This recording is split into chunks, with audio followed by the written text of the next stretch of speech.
तो martial master के पिछले एपिसोड में हमने देखा कि क्विंचैन की बात सुनने के बाद टावर मास्टर बोलता है, अगर तुम सच में एक रियल ब्लैक जेड वीआईपी हो तो मुझे अपना वीआईपी कार्ड दिखाओ। तभी क्विंचैन वहां पर कुछ सोचने लगता है और अब वह थोड़ी देर तक सोचने के बाद बोलता है, मैं अभी अपने साथ अपना वीआईपी कार्ड लेकर नहीं आया हूँ। यह सुनते ही टावर मास्टर हंसते हुए बोलता है, अब यहाँ पर झूठ बोलने का कोई फायदा नहीं, तुम्हारा झूठ पकड़ा जा चुका है। तुम कोई ब्लैक जेड वीआईपी नहीं हो, बल्कि यहाँ पर बस एक वीआईपी होने का ढोंग कर रहे हो। यह बोलते हुए वह वहाँ पर खड़े एक सोल्जर लाउली से क्विंचैन को गिरफ्तार करने के लिए बोलता है। तभी लाउली अपनी पावर को रिलीज करते हुए क्विंचैन की ओर आगे बढ़ने लगता है, जो देखते ही ओल्ड मैन डाबी भी वहाँ पर उसके साथ फाइट करने के लिए तैयार हो जाता है। तभी क्विंचैन उसे वहाँ पर रुकने के लिए बोलता है। अब यह सुनते ही टावर मास्टर भी लाउली को रोक देते हैं। तभी क्विंचैन बोलता है, ब्लैक जेड वीआईपीज का रिकॉर्ड तुम्हारे पास जरूर मौजूद होगा, तो फिर क्यों ना तुम उसे मेरे पास लेकर आओ।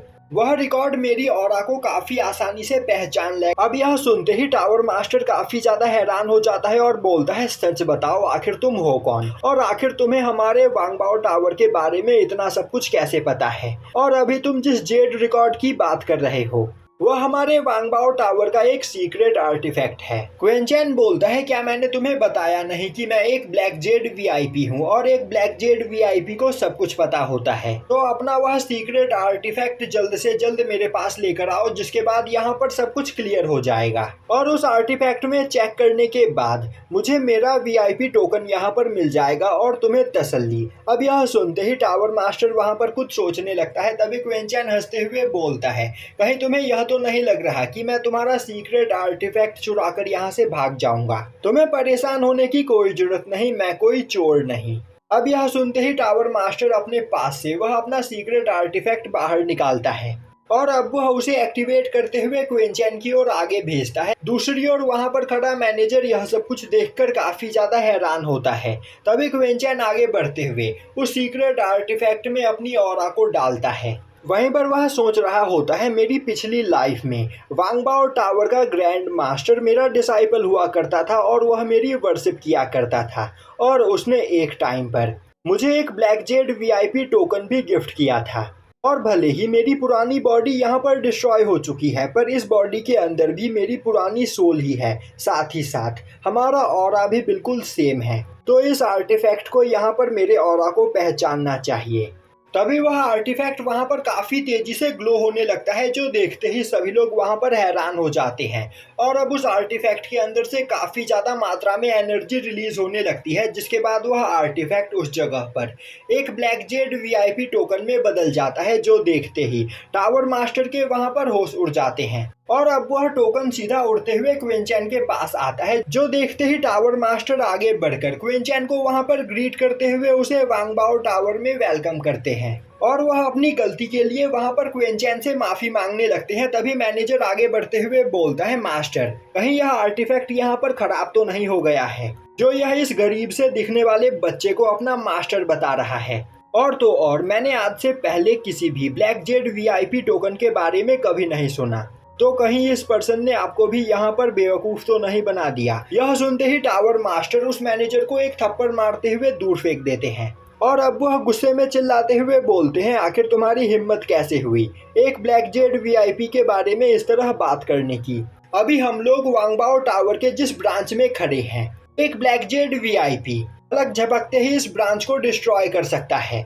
मैं सच में बेवकूफ हूँ जो मैंने तुम जैसे लोगों को यहाँ पर काम पर रख रखा है, और तुम्हें नहीं पता कि यहाँ पर एक ब्लैक जेड वीआईपी को ऑफेंड करके तुमने कितना बड़ा क्राइम किया है। तो तुम्हारे इस जुर्म के लिए मैं तुम्हें जान से भी मार सकता हूँ। यह सुनते ही मैनेजर वहाँ पर काफी ज्यादा डर जाता है और अब वह टावर मास्टर के पैरों में गिरकर उनसे माफी मांगने लगता है, पर टावर मास्टर उसे इग्नोर करते हुए क्विंचैन के पास जाते हुए उससे माफी मांगते हुए बोलने लगते हैं, मास्टर प्लीज मुझे माफ कर दीजिए। मेरे इस वांगबाओ टावर के ब्रांच में आज से पहले कोई भी ब्लैक जेड वीआईपी नहीं आया था, इसी वजह से मुझे ब्लैक जेड वीआईपीज के बारे में कुछ भी नहीं पता था।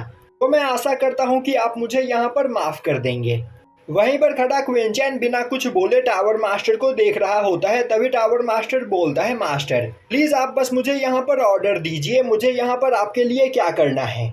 और मेरे सभी सबऑर्डिनेट्स ने यहाँ पर जो गलती की है उनकी गलती के लिए अगर आप कहो तो मैं इन्हें मौत की सजा भी देने के लिए तैयार हूँ। यह सुनते ही मैनेजर काफी ज्यादा डर जाता है और अब वह पवेलियन मास्टर से वहाँ पर अपने जान की भीख मांगने लगता है। वहीं वह बोल रहा होता है, मास्टर मुझे ब्लैक जेड वीआईपी के बारे में कुछ भी नहीं पता था और तो और फेंगसिंग चोंग ने मुझे यहाँ पर भड़का दिया था, इसीलिए मैंने मास्टर के साथ ऐसा बिहेव किया। यह बोलते हुए वह क्विंचैन के पास जाकर उसके पैरों में गिरकर उससे माफी मांगने लगता है। अब यह देखते ही क्विंचैन उस टोकन को अपने पास रख लेता है। तभी टावर मास्टर अपनी पावर को रिलीज करते हुए मैनेजर को क्विंचैन से दूर हटने के लिए बोलता है। वहीं वह गुस्से में चिल्लाते हुए बोल रहा होता है, आखिर तुम्हारी हिम्मत कैसे हुई एक ब्लैक जेड वीआईपी को बिना उनके परमिशन के छूने की? मैं अभी तुम्हारे हाथ यहाँ पर कटवा दूंगा। तभी क्विंचैन आगे बढ़ते हुए बोलता है, आपको यह करने की कोई जरूरत नहीं, मैंने इस पर्सन को यहाँ पर माफ कर दिया। मैं यहाँ पर एक बिजनेस डील करने के लिए आया हूँ, किसी की जान लेने के लिए नहीं। अब यह सुनते ही वह मैनेजर काफी ज्यादा खुश हो जाता है और अब वह बार बार वहाँ पर क्विंचैन को थैंक्स करने लगता है। अब यह सुनते ही टावर मास्टर खुश होते हुए बोलता है, मास्टर तो फिर चलिए हम एक जगह पर बैठकर बिजनेस की बात करते हैं। और अब वह अपने सभी सबऑर्डिनेट्स के ऊपर चिल्लाते हुए बोलता है, इस जगह को अच्छे से साफ करो और तो और मास्टर चैन को वेलकम करने की यहाँ पर तैयारी करो, साथ ही साथ यहाँ पर हमारे पास जो सबसे ज्यादा महंगी टी है वह लेकर आओ। मास्टर क्विंचैन के वेलकम में यहाँ पर कोई भी कमी नहीं होनी चाहिए। अब सीन शिफ्ट होता है और हमें दिखाया जाता है कि टावर मास्टर क्विंचैन के साथ एक जगह पर बैठा हुआ होता है और अब वह क्विंचैन को अपना इंट्रोडक्शन देते हुए बोलता है, मेरा नाम कांग सिटोंग है और मैं वांगबाओ टावर के इस ब्रांच का मास्टर हूँ। और मास्टर क्विंचैन, आपने हमें यहाँ पर अपनी खातिरदारी का मौका दिया, यह देखकर मैं सच में बहुत ही ज़्यादा खुश हूँ। क्विंचैन बोलता है, इसमें कोई बड़ी बात नहीं और तो और मैं यह देख पा रहा हूँ कि आपकी कल्टीवेशन मार्शल एम्परर रैलम के 7th लेवल की है, जिससे यह साबित होता है कि आप एक टैलेंटेड पर्सन हो।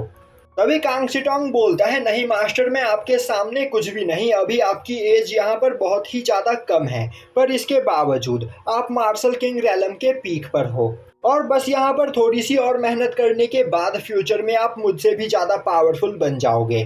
तभी वहाँ पर एक लेडी चाय लेकर आती है और अब वह वहाँ पर चाय बनाकर क्विंचैन को पीने के लिए देती है। तभी कांग सिटोंग बोलता है, मास्टर यह हमारे वांगबाओ टावर का सबसे ज़्यादा महंगा टी है, तो इसे पीकर बताइए कि आपको इसका टेस्ट कैसा लगा। मुझे पता है कि आपको यहाँ पर इससे भी ज़्यादा महंगी चाय पीने की आदत होगी, पर एक बार इसे ट्राई करें। यह सुनते ही क्विंचैन वहाँ पर उस चाय को पीता है और यहीं पर यह एपिसोड खत्म हो जाता है।